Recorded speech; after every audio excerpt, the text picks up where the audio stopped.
અમદાવાદમાં ક્રાઇમ બ્રાન્ચને માત્ર 24 કલાકના સમયગાળામાં 2 અલગ અલગ હત્યા કેસમાં મોટી સફળતા મળી છે. ટેકનિકલ અને માનવીય સૂત્રોની મદદથી બંને ગંભીર કેસનો ભેદ ઉકેલવામાં આવ્યો છે.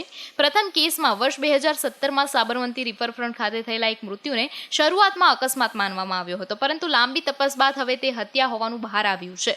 પોલીસ તપાસ મુજબ પતિએ પોતાની પત્નીની હત્યા કરીને લાશને નદીમાં ફેંકી દીધી હતી અને ત્યારબાદ ખોટી રીતે ગુમ થયેલી વ્યક્તિની ફરિયાદ નોંધાવી હતી.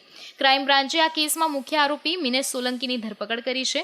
તપાસમાં આરોપીનો અગાઉનો ગુનાહિત ઇતિહાસ પણ સામે આવ્યો છે. બીજા કેસમાં ખોખરા વિસ્તારમાં થયેલી તાજી હત્યાનો પણ ઝડપી ઉકેલ લાવવામાં આવ્યો છે. 19 જૂને દીપક કોષ્ટીની મૃતદેહ પથ્થરથી કચડાયેલી હાલતમાં મળી આવ્યો હતો. ચોક્કસ બાતમીના આધારે ક્રાઇમ બ્રાન્ચે મંગલ ઉર્ફે બાબા બોકડે નામના આરોપીની ધરપકડ કરી છે. પૂછપરછ દરમિયાન આરોપીએ હત્યાની કબૂલાત કરી છે.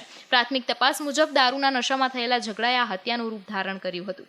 એક જ દિવસમાં 2 ગંભીર હત્યા કેસ ઉકેલીને અમદાવાદ ક્રાઇમ બ્રાન્ચે મોટી સિદ્ધિ હાંસલ કરી છે. હાલ બંને કેસમાં વધુ તપાસ ચાલુ છે.